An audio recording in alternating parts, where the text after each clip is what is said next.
Hi everyone, welcome back to my channel. Today I'm going to show you how to do R&R, remove and replace of your brake rotors and pads on a 2005 CTSV. Now this method is going to work on a 2004 to a 2007 CTSV. So I'm going to do kind of a quick time lapse. I'll get some good angles for you guys, but hopefully this will show you how to do it on your own vehicle.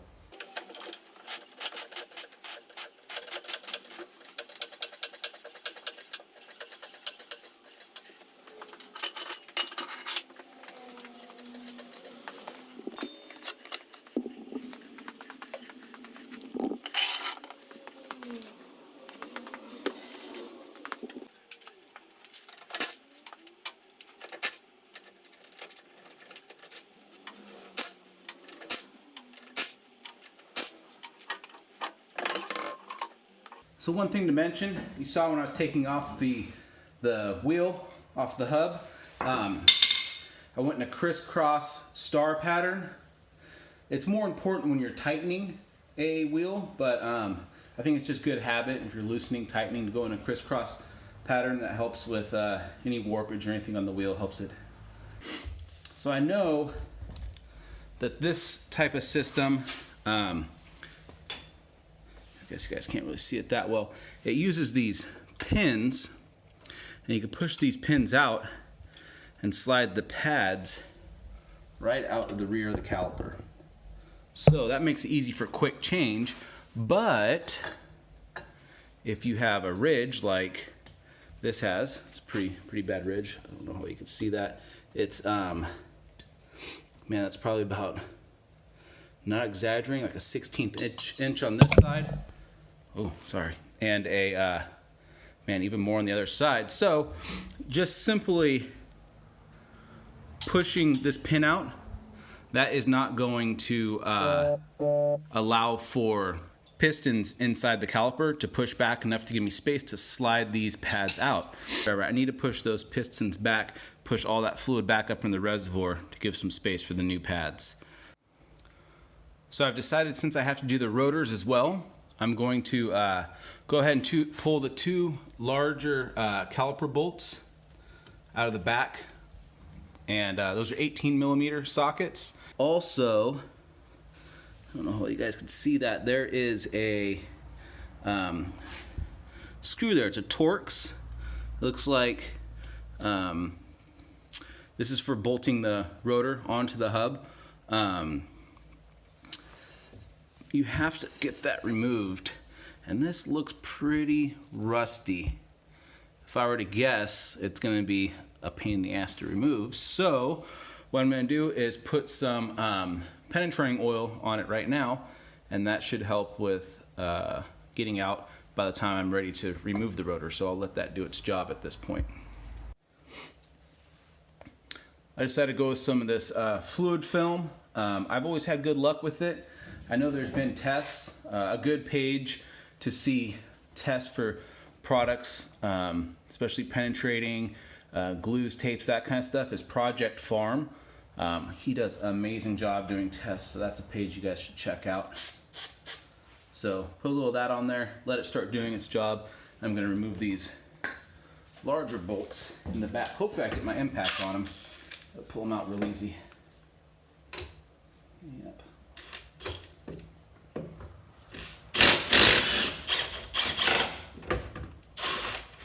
There's one.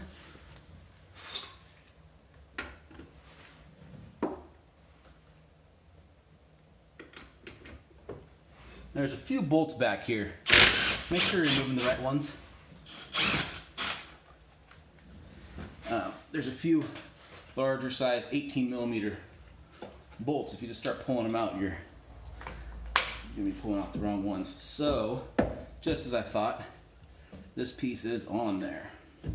I mean, it is loose, the rotor can spin in it, but what it's doing is grabbing inside this lip.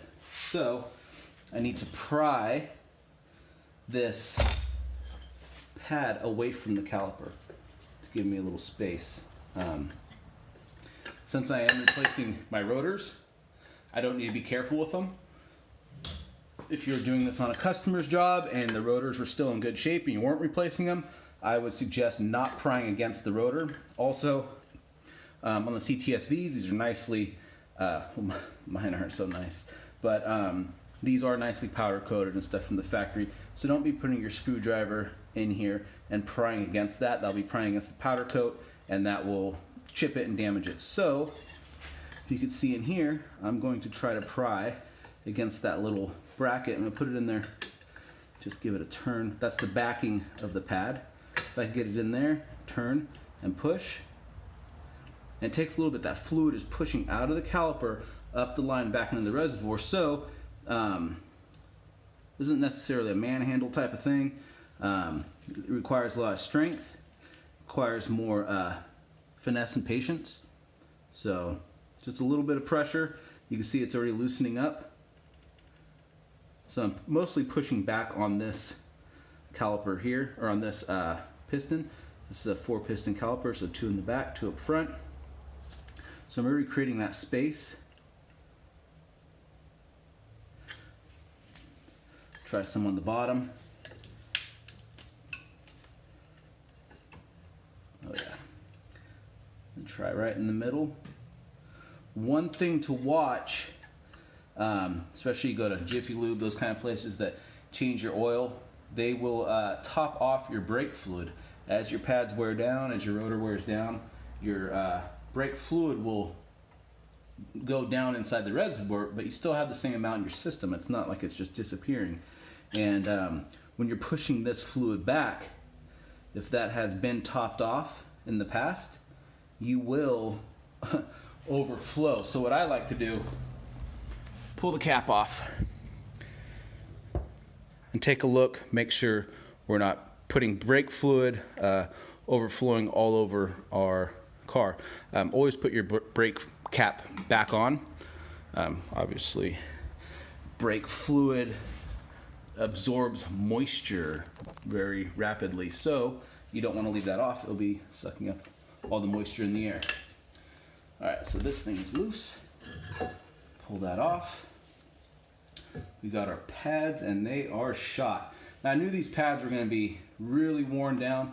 Even right in here, we're metal to metal, which is not a good thing, but I knew I was going to be replacing my rotors because they are so worn down as well. So I wasn't too worried about conserving my rotors, but it's best to do this before you go metal to metal. Another thing, you never want to let your caliper hang from your line. So best thing to do is to get baling wire or zip ties and find a way to support this from hanging down. I usually will put baling wire or zip tie through one of the caliper holes and mount it up to the control arm. So I'm gonna go get some zip ties right now and hang it up there.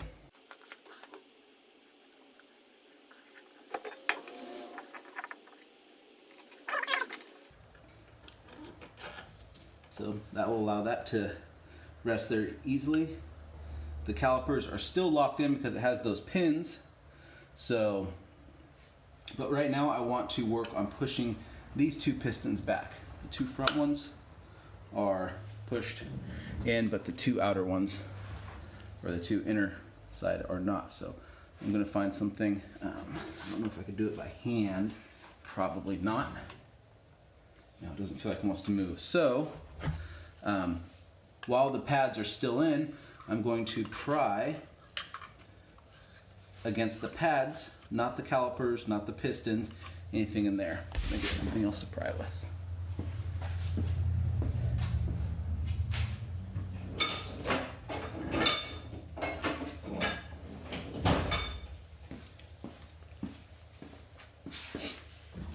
Little cat's paw might do the job.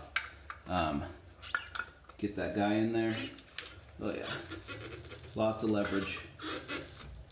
Obviously, any of you carpenters, you know these are meant for pulling nails out, so a lot of leverage to the cat's paw. So we'll just go slow.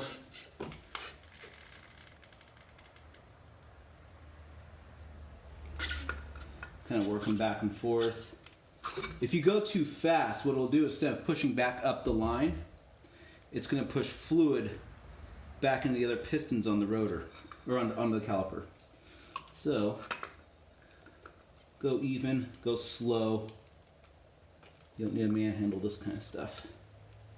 So, I don't know how well you guys can see that. These are sunk. I know the lighting's probably not great inside the wheel well, but those have been sunk down flush. That'll make it very easy for removing the pads.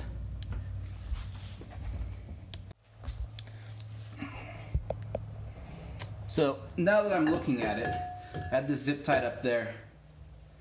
I think your best bet, again, remember I said I've never done these before, so I'm just kind of going off of my basic knowledge of automotive. I think your best bet is to knock these pins out and you still have it mounted. It's going to give you a firm place to hammer against. So I'll push this pin, they go back out that way, and this pin here. Just got a little cheap Harbor Freight punch. You guys will see me use a lot of Harbor Freight tools. I've had pretty good luck with their hard tools as far as hammers, wrenches, punches, that kind of stuff. They're electric tools. They are cheap enough where you can replace them after one-time use. You know, you get yourself an angle grinder for $6. So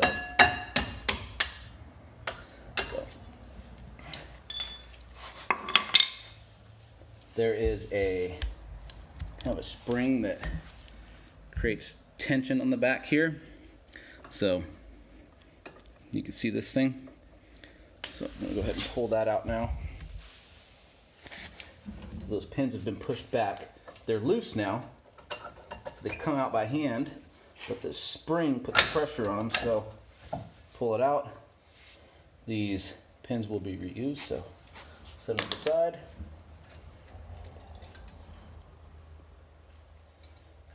I'll have to check my pads. I haven't even looked in the box yet, which when you do a job like this, you should typically look at the parts before you start, but a lot of times they'll come with hardware, so things like this will be replaced. But again, put it to the side, save all your parts, and that way if your hardware isn't coming in the kit, you can always reuse your hardware, which if the hardware is not worn out is not a bad thing to do. So you can see these pads were completely worn out. So I'm going to go ahead and zip tie this up out of the way, and actually while it's like this, I think I'll install my new pads. So let me grab those and I will install those real fast. All right, got all the new pads. They're all four the same. This little metal tab on it, if it would focus. Those are the squealer, which will let you know basically when your pads are getting worn out. It did come with those tension springs, but not new pins, so we'll reuse those pins. So while I have these pads kind of on this paper here, I want to take a little of this disc brake quiet. Is not always needed, but it never hurts. So, and that could be debatable. Some people love it, some people hate it. I have done plenty of brake jobs and not used it, and plenty using it, and I've never had a customer come back and be like, my brakes are grinding or squeaking or weird stuff after I've used this. But I have had them say that if I have not. So I've always used it. So you just put a light coat. It's like a spray adhesive. So I almost just do it like, you know, if you're spray painting or something. So you just want to put a coat on it. And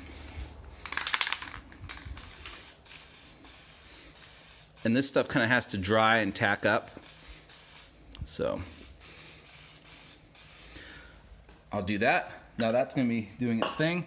You also are going to want to clean. There's usually a lot of buildup in this kind of area. So you don't necessarily got to clean it like crazy. I just kind of give it a hosing.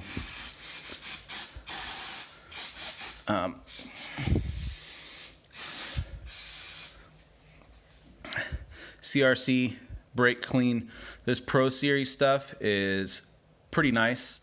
It does a really nice stream, kind of a bigger can. It's good for rinsing the excess brake crud off. You can already see the buildup on the ground. So do that. And you're also going to want to get some grease. This allows everything to kind of slide in the rotor. Not for installing, this is for operation. It's going to slide as you hit your brakes, things go in and out. This will help with that, if this thing will ever focus. So, of course, those typical focus issues. So, this is synthetic brake grease. You're going to want to get something that is designed for brakes, because it has a lot higher melting temperature when you're running your brakes hard, hitting the brakes, that kind of stuff, especially on a performance vehicle. Your brakes will be extremely hot, and typical brake grease, or typical grease that is not rated for brakes, will melt and sling off and just cause a big mess. So you want to use the correct stuff. So let's get these pads installed.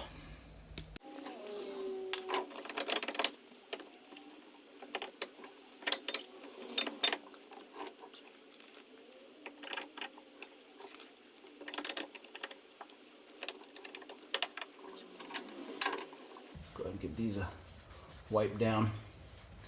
That gritty brake material, brake dust. Try to just get all that crap off of there. So a lot of times, for ease of install, put a little of this grease on this rod here.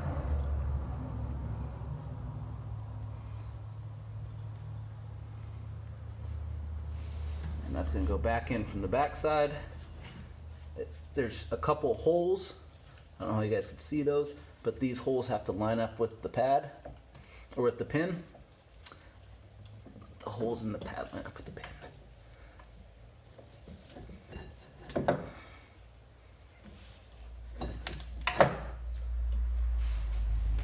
Let's try it again. It's sliding in further than I wanted. Okay, so got that up. Get that in there. There you go. Lined up with that one. So this top one is about lined up. Let's get close. There it is.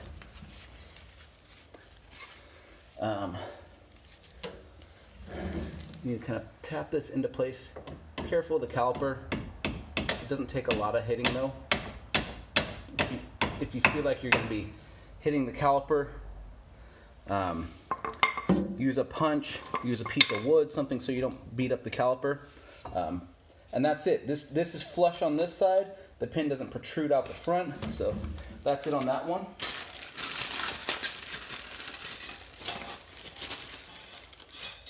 We will be, so here's the old style spring. This is like factory original. This is the new stuff. These kind of help things from bouncing around. I've noticed that it has these tabs on it. So I don't know how well. Typically with this one, you put the pin in first on that top one, and you can then push this in place and put the second pin in. With these new springs, and it has this little tab on there. I don't know if that'll work. Since I have the rotor off, I can cheat a little bit. Push that in, and that's going to put pressure in. So when you're installing that second pin, this one will be pushed down into place like that to allow it to hold that spring in for the pin to slide into place.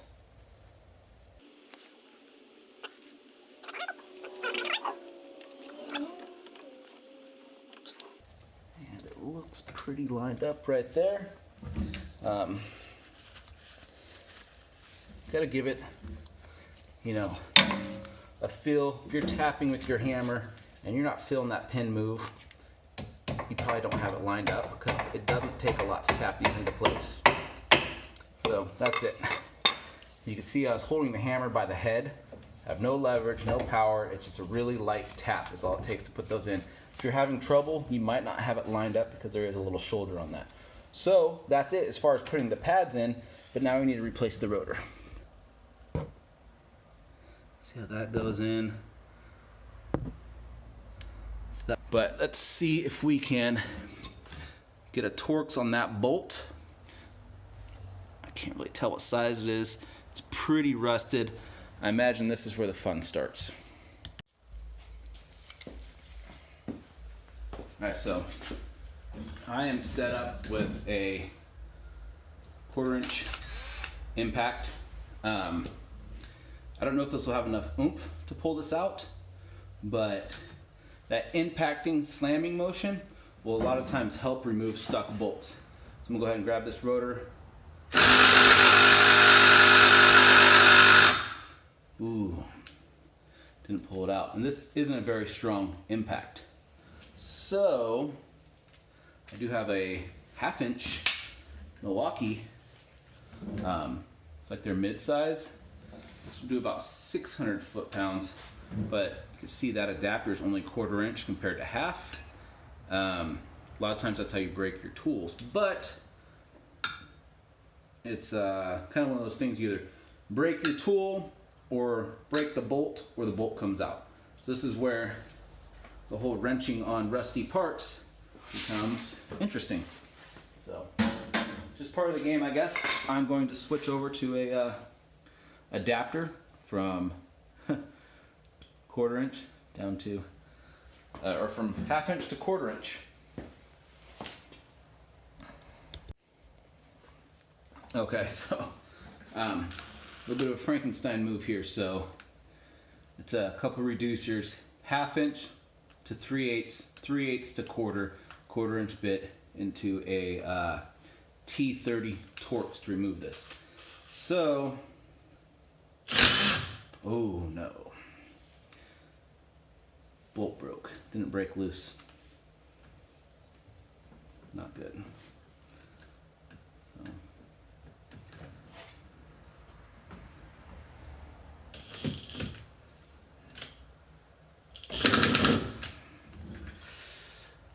That's it. Oh, bummer. So I ended up stripping out that little rusty bolt. That Torx, it's completely stripped. So to get that off, I will have to use a drill bit. Got to drill it out. Okay, so set up the drill bit. One thing to note, you don't need a drill bit the size of the head of the bolt you're removing. You just need a little bit bigger than the size of the shaft of the bolt that you're removing. Smaller the drill bit, the easier it's going to drill. So something to remember when you are trying to remove a bolt.